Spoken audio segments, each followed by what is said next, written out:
So I want 2.5% now of your 2.5%. Yeah. We're all getting percentage if you get this I stuff. don't think he's going to get it. He's going to get it.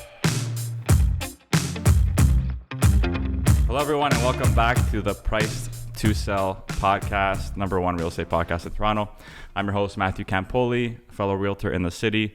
I'm here today with a very special guest, Ramsey Aburaneh. Aburaneh. Close, but you know what? I like to go. I like to just be like an Oprah, just like Ramsey, just Ramsey or Done. Prince. You know, Ramsey. There's no other last name. You don't need to say Winfrey. You don't need to say nothing. And just so you know, guys, I just asked him that question like, probably 30 seconds before, but it's okay. It was just one vowel off. It's a unique name. You might know him from Big Brother, but he's also an avid real estate investor. Yep. Many success stories I think will bring some good value to you guys. So let's get into a little bit about who you are first before we get into the whole real estate side of things. Sounds good. First, let's acknowledge the Price to Sell neon sign that Shout we out have to here. Fuse Neon for this great creation. Looks amazing. It's a good little addition to the I love it. the content here. So I'm Ramsey. Like you said, I was on Big Brother. Not that that's relevant I used to watch you. Not that that's relevant to sweating real right estate now. investing, but I've been actively investing in real estate for the past 3 years now. I typically buy and I'm looking to buy and hold as much real estate as I can, but not every property has the right numbers and the right fundamentals. So along the journey, you kind of flip properties as well too, which we can talk about later on this in this episode. What else do you need to know about? What else do you need to know? your favorite color, maybe? Yeah, favorite color is green. Awesome. So I love my white cabinets in every Perfect. kitchen I flip. green carpets upstairs. Yeah, Those are exactly. the best. So, a lot of people, the hardest thing with real estate is where do you start? Yeah. You know what I mean? So for you, what was it? What did it for you? What sparked your interest in real estate as an investor? Like before we get into this, like where do you work right now? Yeah, so right now I work for it's a company called Inc. Entertainment. Yep. I do their marketing and social media advertising, and I think a lot of times in the journey of real estate investors, a lot of people think that real estate investors are like it's like a full-time job, which it does take a lot of effort. Don't get me wrong, but I find personally very few people who are strictly investing in real estate. They have like a job and they're investing in real estate on the side. And so for me, real estate is a side hustle that I hope one day to become my main hustle. But Amazing.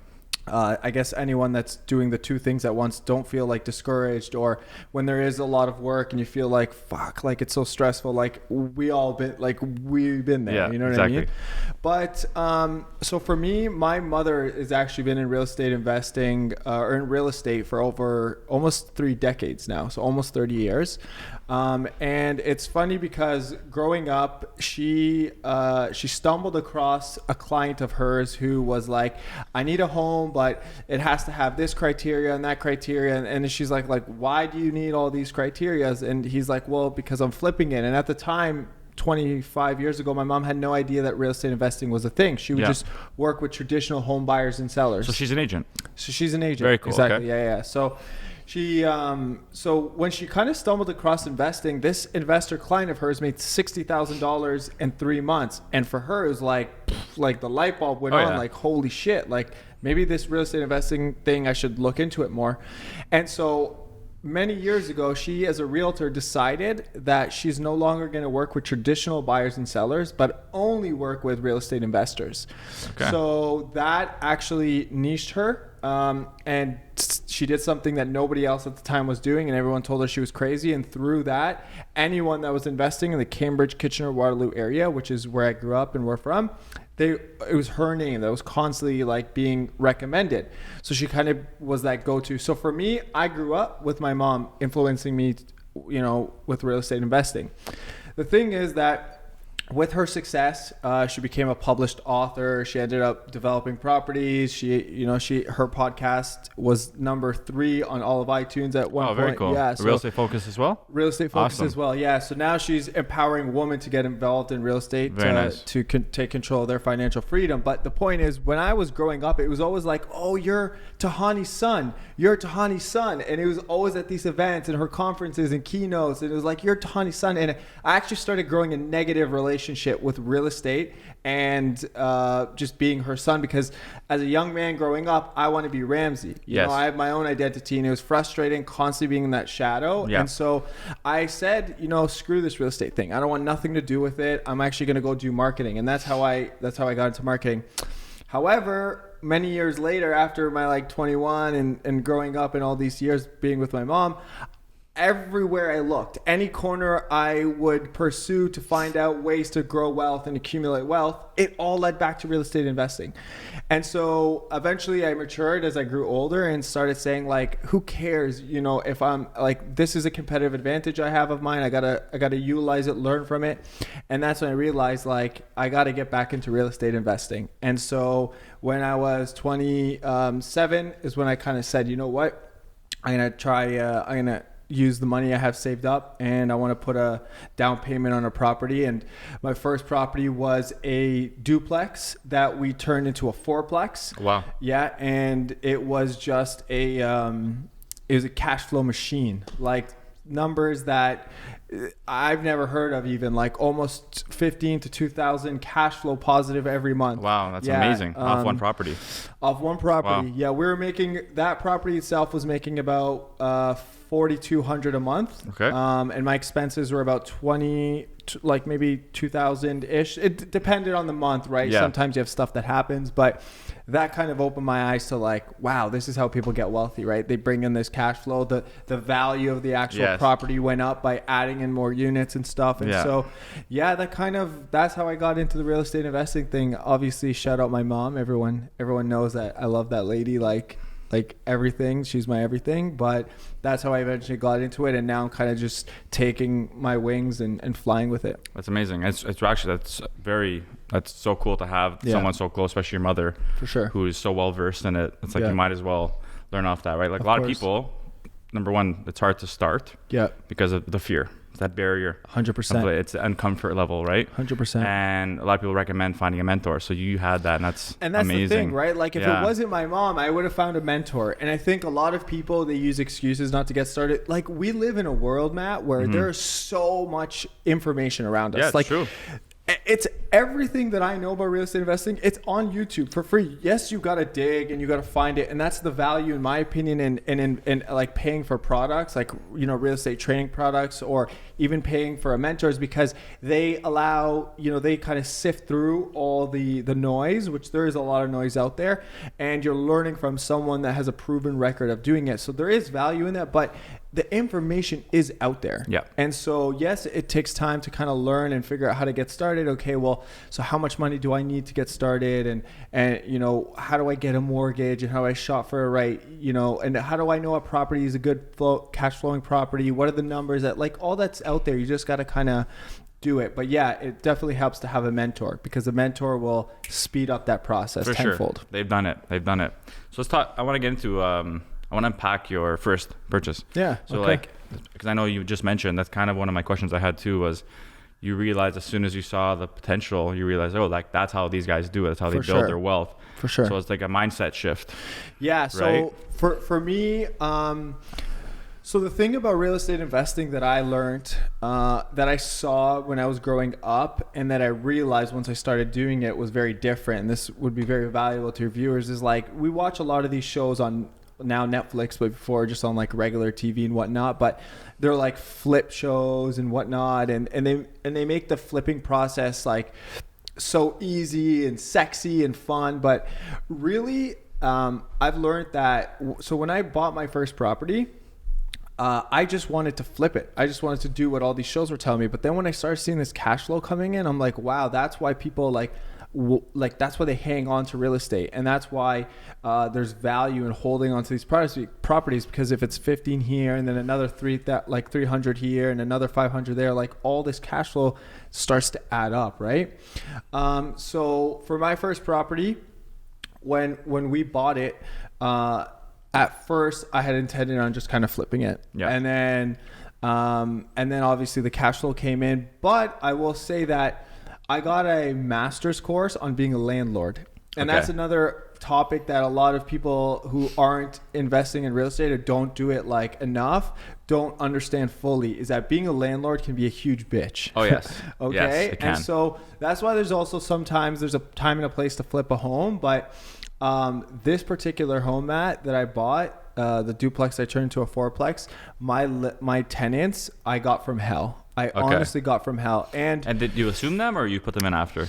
No, I didn't. I put them in. Okay. We put them in. So here's the lessons that we'll probably could share with some of your viewers as to why. So when you're investing in real estate, it is not an emotional thing.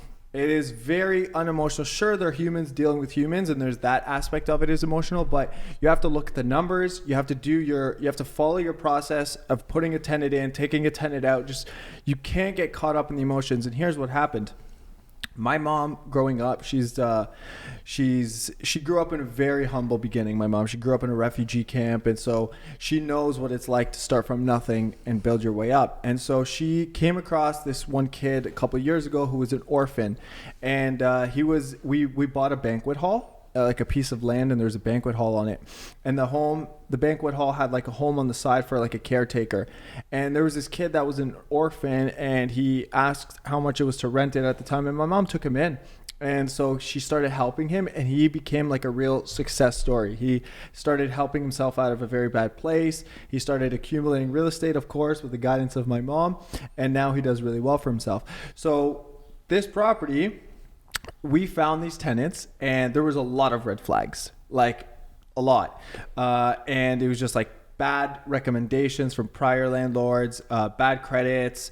But one of the kids was an orphan. And my mom had that soft spot for him. And so she's like, we gotta take him on. What happened is that we only interviewed him, and we actually didn't interview his girlfriend, who at the time was giving birth to their second child, and she is a devil on earth. Okay. So like they caused well over $5,000 in damages. Like I don't know how they had a BB gun, and they were shooting the fridge, and there was like bullets everywhere. Really? She was like very, she had anger management. So there was like holes in the walls, holes in the doors. They had a pool in the backyard that was like a big inflatable pool, not like the kiddie ones, like a big one. And our neighbor saw them put a hose from the sink to the pool to fill it up. I had $3,000 in unpaid water bills from my city. Wow. The city called my phone and was like, "What is going on in your property right now?" Like I didn't even know that this was happening. Yeah. And worst of all, she knew that at the time, right now, like if you're not aware, the landlord, the tenant board is just like so backed up with all these different cases they have. So to get a tenant legally evicted out and everything, it's hell. It's a nightmare. And so she kind of knew the game, and she knew what she was doing. And so it was hard for us to like even get rid of her, even though she was late on her rent. She wouldn't pay her rent. So I learned all these valuable lessons about like needing to, make sure you have a process, and you can Google these things. Like it's not like it's a secret or anything. It's like you can Google steps to take to find the right tenant. But in that first property, man, it was the greatest night. It was like the biggest headache for me, but also the greatest learning lesson that I had. And I'm so grateful for it. So yeah, I mean, like, sure, someone looks at me and says, wow, like you were making $1,500 a month in cash flow, which I was, but then I was also incurring $3,000 in unpaid expenses, So yeah, that first property I had was a nightmare. And sadly, not sadly, but a lot of times I find that people actually, the first few properties they have, they're kind of easier, which is great, right? Yep. No one wants a hard thing, but they end up getting, as they grow bigger, the learning lesson becomes bigger too. Like they have more to lose at a later stage, where I'm glad that when I had just the one property and there wasn't much on the line, I was learning all these things, and then I kind of move that on to the next properties. Yes. And just like as any business, like as you scale, you want to grow. So like exactly, I'm big on property management. Yeah. You know what I mean? Like all those headaches This can be taken off your hand. They can do all the when I got into real estate investing, a lot of the investors I spoke to, like whether it's my mom and her clients or just other people, they're like, yeah, like I don't use a property manager, and like, you know, I have great tenants. So even when I got in there, I was like, oh, I don't need a property. Like, why would I pay, you know, 5% of my rent a month when I can just do it myself? But I would say about like a year in with this lady, I decided to get a property manager, and I'm like, man, these people, like now I see why like property management companies exist and why they are very like there's like having a good property manager is like your sanity. It's like it literally the best thing. I will pay for that day and night, anytime. Like for me, it's worth every penny. So, so my first experience was I learned a lot, and I had some wins there. I ended up selling that house. So again, I bought that house as a duplex. We turned it into a fourplex. And at the time I sold it, which was actually just a year ago, it was the largest or the highest priced fourplex in my entire region that we sold. Where was this? Cambridge. Okay. So I grew up in Cambridge. Yeah. And so it helps. I have a lot of family that are in the trades as well. So it actually, I'm able to, you know, do a lot of these flips and these fixes and stuff like that at a competitive price because I have family. But in addition to that, even if you took that aside, even the fact that I grew up there and I have family, the Cambridge, Kitchener-Waterloo area is poised for growth. Amazing. It was even before the prices started going crazy and everything like that. It has fundamentals. It has, you know, you have universities like Waterloo University and Laurier, very good. It now has an LRT rail, which is making more easier access in between that Tri-City region. It's right on the 401. There's there's an Amazon now there. There's Toyota there. So there's so many fundamentals. And for investors that are looking to invest in an area, right, they have to, it's not just about the property, right? It's about where that property is and making sure that it's in an area that is up and coming, right? Because that's where you're going to get a better appreciation. For sure. And that's one of the things that I was lucky to learn from my mom, who's my mentor, is that she was investing the same time as many of her colleagues, but she was still able to double and triple her money faster than they were because she was being way more like particular with where she was buying a home. And even within a city, there can be different pockets that just grow that faster. And so that was one of the big things and still one of the big things now that I look for. Amazing. So when so I think tenants are a big thing since we're talking about it.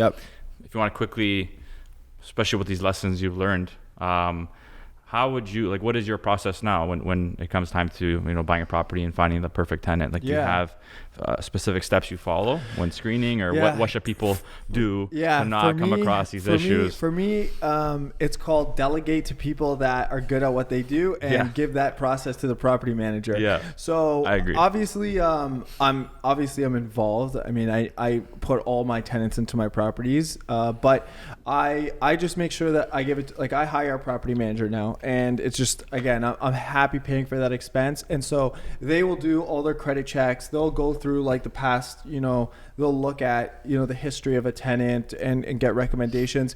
And as much as, you know, like even after this conversation, we'll move on to the property I just sold yesterday or 2 days ago.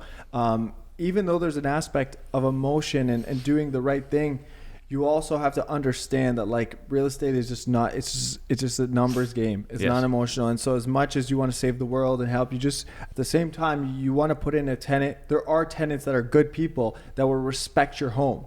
You know what I mean? You don't have to put someone in there just because you feel bad for their situation, but then they're going to end up like tearing it up and damaging it, which happened to me. So again, credit checks are important. Always getting past landlords to call, and then seeing them in person. Honest to God, a lot of times I kind of just like have a feel for someone in person. I'm big on that too. Actually, meetings. I do a lot of leases too, and half the time it's just an ID, job letter, credit check. Okay, you're accepted. Right, and they could be amazing credentials, but how is that person? Exactly. Right? 100%. So yeah, it's a tough area, but I definitely agree with the property management. Definitely agree. It's take that stress off of you.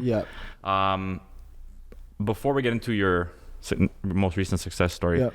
What is your favorite type of investment strategy in real estate? Yeah, there are many. There are many. There are definitely many. I know a lot of people, even that's what probably halts a lot of people from getting started, because they don't know what to do. Like, do I flip? Do I buy and hold? Do I wholesale? It definitely.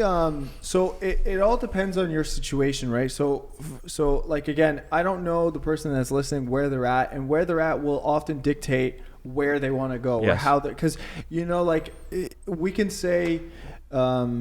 Like, I can go to New York, but how do I want to get there? Do I want to, do I want to take a plane? Do I want to bike? Do I want to? It all depends. If I can't afford a car, then I have to bike. You know what I mean? If I can afford a car, I'll fly. Or if I have a lot of money, then I'll just take a first class ticket on a helicopter or a plane. So, really, at the end of the day, for me, I love buying single family homes that have basements.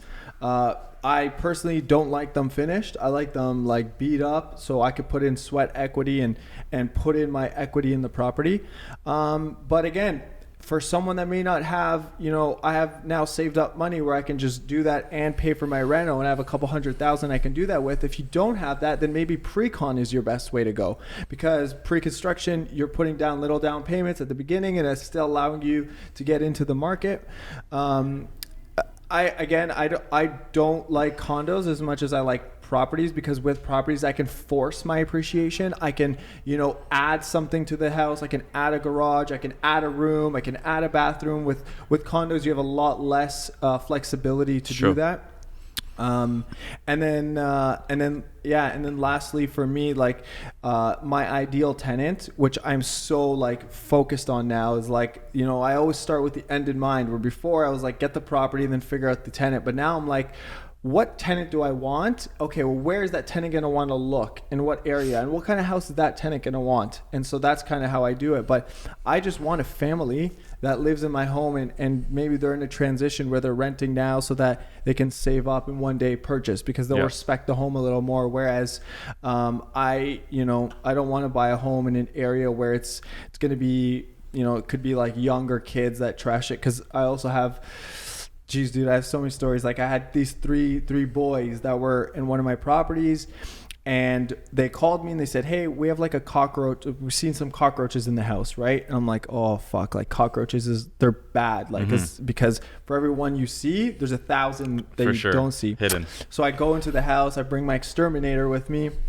And, dude, there's like hundreds of cockroaches in this house. And I'm looking at the boys and I'm like, guys, like, how did it even get to this point? And they're like, we don't pay attention to them. We kind of just like let them do their thing, and we're doing our thing. And I'm like, are you kidding? Like, I don't know. Just a family to me wouldn't, like, that has kids, no chance, they wouldn't do that. But if you're like they were just three young, I think they're in their low 20s. These they're guys. Yeah, they could be like, they just don't care. And I'm like, no, that's not what I want. So that's kind of now what I do, right? Is I'm really very like particular about the kind of tenant I want to attract into my house. Very important. Yeah.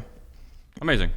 So now we're gonna get into your next most recent success story, which is the flip. And I see it all over your Instagram. You have a whole highlight for it. Yeah, you're just knocking down a bunch of walls, opening it up. Yeah, I actually I've done all these properties before, but I never posted it on Instagram, which is cool. I was like I almost didn't want to like brag, but that was like the wrong mentality, right? Is like I kind of switched my thought process and said, no, like I want to educate and help, and no, I'm not going to be able to unless I post. And there's been actually a lot of great conversations and stuff, but yeah, sorry. No worries. I'm glad that I posted is what I'm trying to say. Yeah, for sure. And so this actually, we met 3 months ago. Yep. Right? And literally I think that day was when you purchased it. Yeah. And here we are again, second time seeing you. Yeah. And you just sold it yesterday. Yeah. So it's a 3-month process. Yeah. So let's get into, so this is a house flip. So anyone we talked about, I'm happy we brought up the buy and hold kind of strategies, what you look for there.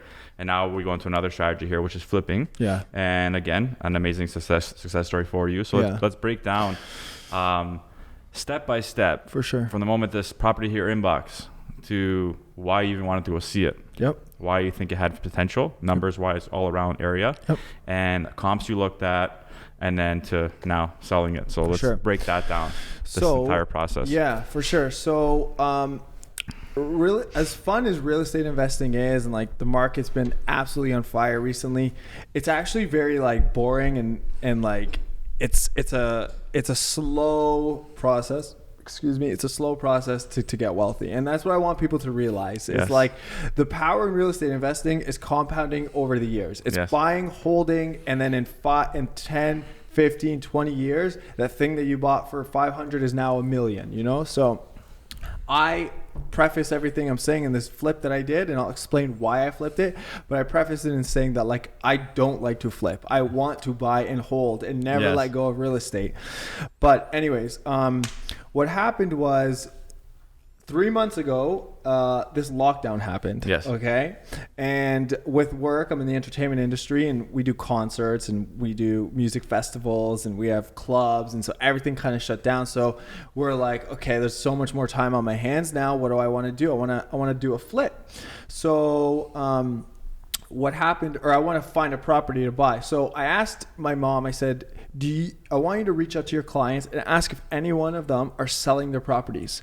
And this is a big thing to anyone that's listening, is like, as much as a realtor has like their contacts already, and it's awesome to use them, real estate deals being struck are everyday people talking to everyday people. They're your mechanics selling their homes. They're your dentists that want to buy a home. It's your friend that's looking to sell a home. It's like, it's everywhere around us. So if you're interested in investing in real estate, it sometimes helps to have these conversations with people, because you never know who wants to do something, and it's cheaper sometimes. I mean, as a realtor, you know, like there's power in off-market deals, right? For sure. So I asked my mom, I said, Mom, ask all your clients and see if any of them that want to get rid of them. And as an investor, you never know other people's situations. This individual needed to sell his home ASAP. And we said to him, like, what do you want to sell it for? And he said, like, I want 400 for it. And you know what? 400. So we kind of, we looked at the properties in the area, and this was in the middle of things starting to pick up. It hadn't yet picked up, like the craziness. And we said to ourselves that if we can get this for 400, there are definitely comps in the area for like 550-ish, 500. That were fully complete, not like as is. Like as is, it was worth only 400. But if we fix it up and add some, fix it up and probably sell it for like 500, 550-ish. So, yeah, he ended up saying like, I want to do this. So we did the deal privately. Amazing. It never even touched the market. He got what he wanted. And for us, we had it was a beat up home. Like 400 you guys though. For 400. Nice. Okay. And it was beat up. Like it was in an awful condition. We flipped everything, new electricity. It was such an old house. It had knob and tube. Oh, okay. I don't even know if like people may not even know knob and tube. It's like an old way of doing electricity back in the definitely 70s. Updating. Yeah. Like the walls were in terrible condition. The kitchen was disgusting. It was like terrible. The garage had holes in the roof because it was mold and just like rotten. So yeah, the home was a dump. And again, I love that, because as an investor, we want to earn equity in the home by fixing it, right? So I had budgeted about $50,000 in renovations. Nice. And whenever you're budgeting, it's almost like it's like whatever you think it's gonna be, just add another like 20% on top. For sure. But I eventually, what happened is I started working and fixing this property, and I started saying to myself, you know what, like I really want to keep this property. And so I started searching on the internet to see what kind of rents and stuff I could get for it. The problem is that the rent I can get for the home when I remortgaged it was barely like gonna cover my mortgage. Then I also started just like going through the neighborhood and like just trying to get a feel for the types of tenants, looking outside. Am I seeing junk on people's lawns? Am I seeing garbage in front of people's homes? And these are the things that kind of said like, this isn't exactly the type of tenant I want. Yep. Because I don't want to go through the headache again. And that's when I decided, you know what? I'm going to flip this property. I'm just going to take my cash, Yep. even though I really got I really got a good home that I wanted to hold, but it's not worth the headache for for me. So it started off by me telling my mom, like, I want to get a home, ask your clients. And then so she found that worked. I struck the deal. I closed on it March 1st. Yep. As soon as March 1st hit, actually, the offer was submitted like February, in like sometime early February, and from February to March, when I closed, I was working my ass off trying to put it like getting quotes from contractors, getting them ready, like in terms of order and stuff like that. And that's the hardest thing about flipping. And to anyone that's listening is like, if you're buying, the money for flipping is in buying it at the right price. It's not in anything else, because you make money when you buy a home at a good price, and you lose money when you overspend on renovations. Yes. As a flipper. Mm-hmm. That's how it works. And the cost can really get out of hand fast. And so I think I always recommend that if someone wants to invest in real estate, don't start by flipping. Start with a pre-construction. Start with something like a condo. Start with something that has a little less moving parts. And as you start to learn and become more familiar, then you can move on to flipping. And even then with flipping, I highly, highly recommend you work with investor savvy like contractors. Yeah. Because, interview multiple people. I interviewed 3 contractors, even though one of them is my uncle. You know what I mean? But I wanted to get a feel for, okay, well, where's the prices at? Has this person done a lot more flips? I could probably recommend something to me versus somebody else. So anywho, I would say from once I closed on March 1st, I just started getting the ball rolling with the property, and we start demolishing, and then we start and there was surprises that came up in my property. Like we actually like there was a few vents that we thought we can just like move into the wall that didn't fit, and we increased one of the washrooms, and when we increased it, we found like there was like a load bearing wall that we couldn't move, and it just caused some issues. So there's always like issues that you're gonna find as you're fixing. But my goal from the get-go was to buy, fix, and sell this home in 3 months. That was my goal, because when you're an investor, you're still paying mortgage on this house, and you're not making, you're not making carrying costs. You're carrying costs, and your water and your hydro and everything, right? So your insurance and all that. So it's important as investors to, if you're flipping, to shrink that time as much as possible. And so, I closed on it March 1st. Today is May 24th. And I sold it literally, today's Monday, and I sold it, on the deal. The offer came in on Saturday. We closed it yesterday on Sunday. And again, even though it's a non-emotional thing, I was just telling you earlier, right? I got a letter from the, I even read it. It's like so nice. These buyers, I had two offer. I had an offer date, and I was ready to accept all these offers that were going to come in. But one of these realtors put in an offer. Bully. It's a bully preemptive offer, exactly. Yeah. Preemptive offer. And honestly, it was less than what I wanted. So I bought it for $400. I wanted to put about $50,000 in. I ended up putting $70,000 in. And I wanted $600 for the home. Yeah. So people will look at that. They're like, "Oh, that's 130." Well, not quite, because there's still realtor costs. I still pay my mom as like I would any other realtor, right? Business is business. There's like mortgage costs and lending costs and stuff like that. So, in the end, I wanted $600 for it, and I ended up letting it go for $585. Okay, still amazing. So still amazing. You were quoting $5 to $550.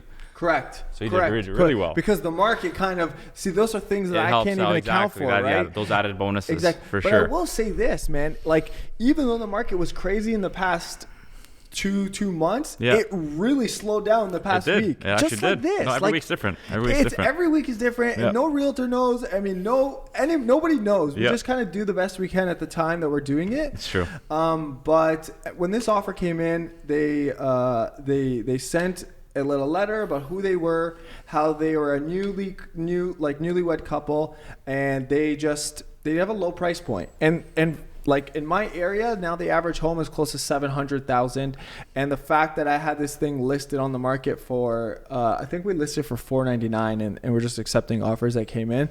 But it opened the doors for a lot of these people who were just pushed out of the market. And so, yeah, they sent me a letter, and I had another offer for $5,000 more. And when I just read this letter, it wasn't even about the money. I was like, it's someone who's going to care for it. I worked my ass off, like, with my contractors to really flip this property. And they sent this amazing letter, which, I mean, I don't even read the letter, but I just want to read like the first little sentence here. It says, I spoke with so-and-so. They were in tears with gratitude towards Ramsey being so kind to provide this opportunity to us. And they are incredibly excited to get their first home. It's been very tough to get their foot in the door in this crazy market, and they feel blessed that you, meaning my mom as a realtor, and Ramsey were willing to work with them. And honestly, man, like, to me, that's like, this is why, like, as investors, as much as it's a numbers game and it's not emotional, it's also very rewarding and gratifying. And same thing when you find a good tenant that respects the property, you're helping someone find a home until they can afford a home, right? And so don't, it is a full numbers game, but at the same time, just remember that you're doing a really good thing as an investor. It's true. So there's always that. Yeah, so don't give up when it gets hard, or when you're struggling and don't know what to do. It is very rewarding. Yeah, and also a little note for any realtors out there: write letters. Yeah, honestly, get your clients to write letters, especially if they're a nice little family looking for their first home. Matt mentioned that to me, and he nailed it. As a realtor, I'm so happy that you even say that. It's it is a tactic, but it's also like, it's real, right? It is real. We're humans doing business with humans, especially in competition. Like, you can't just, there's a certain, variables in an offer that strengthen an offer, but 100%. That human approach, you can't compete with. Nothing. Everyone has their own story, right? So I think it's important, especially when people are in that position. And there you go. There's a prime example of it working. Exactly. So now, so 585. So I imagine 3 month, a very decent profit for you, which is awesome. Especially without even having that intention at first. Yeah, for sure. And I like how he says that, a lot of people just chase the flips, but it's one of those things that you could just do along the way. You pick up deals as you go. It could start off as something you want to hold, and then the numbers just make sense, and you want to flip it. But 100%. It's just one of those things that just, as you're building, you just leverage along the way. And I think it's definitely, so congrats on that, man. Thank you, bro. That's some good stuff right there. It. So as we near the end here, just again, we just want to focus on the people who want to get started in investing. So what would be your advice as, now being a seasoned investor, your mom being an amazing, your mom sounds amazing, by the way. Yeah. I want to get her on here too. I think she'd be good on here too. Yeah. And any advice you want to give to any first time investors out there? Yeah, I would say wow, it's like there's so much I want to say. I'm just trying to think. Honestly, if you're looking to get started, it obviously helps to be to find like-minded people who can help you along the way. That's just the reality, is that I can't stress it enough that anyone can do anything on their own and figure it out. Sure, everyone can figure it out. There are a lot of smart people, but you could just get that place. You can get to that place so much faster when you just connect with people who have already done it. So I would say, if you're looking to get started, search on social media, whether it's like me or you or anyone, and connect with people that have done this, and just start the dialogue. Kind of tell people that you're interested in investing. And also, just, you got to kind of, know where you're at, because based on where you're at, that will decide what you could do. If you have a little bit of money saved up, something like I said before, pre-construction's good. If you have a lot of money saved up, if you have 6 figures or something like that, it certainly helps to get your foot in the market. It's never, and I know this is a cliche saying, but it's a cliche for a reason. It's don't wait to invest in real estate. Invest in real estate, then wait. There's always going to be, 10 years ago, my mom tells me stories about how they're you're crazy for paying this price and blah, blah, blah. And then 5 years ago, it's the same. And now it's the same. Just fucking get your foot in the door. There's always, as long as you make sure that you're doing your numbers right, there's always opportunities. And that's where I'm doing right now, right? So I I just sold this property and I'm ready to find my next one. So I'm going to be like looking, I'll be looking on the MLS, but at the same time, I'll be opening this conversation with people, and you just never know who it is. And I'll be like calling on my realtor friends like Matt, like, do you have anyone that wants to sell, and what's the property and stuff like that? Because as an investor, it's important. Like I said, we make money in buying the house at the right price. And so for me, when I compete with other people who are just buying it because they know they're going to hold on to it for 10 years, I'm not necessarily like able to compete with them because they have a lot larger, where I'm kind of just trying to get some equity in the next year or two to like, remortgage it. And but I would just say, that connect with people, and try, obviously know where you're at right now, and that will help you kind of determine where you want to go.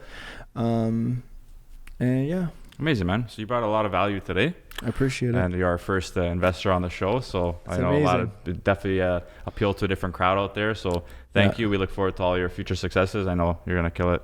I appreciate you, bro. So, reach out if anyone's listening to this and is interested. Yeah, tell them where they can find you. They can find me typically on Instagram. The Official Ramsey is my Instagram. So we'll drop it right there. Somewhere, there. And like I'm suggesting you do to anyone else, it doesn't have to be me, but if it is me, my doors are open. I'm always happy to. I love surrounding myself with people like Matt who truly are trying to like help people and bring value to people. And so I appreciate you bringing me on too. Thanks, man. Appreciate you and the neon sign, everything. And the cameraman. Shout out. Anyways, well, thank you again, man. This is the Price to Sell podcast. Like, subscribe, share it with your friends, family, aunts, mothers, daughters, and we will see you guys next week.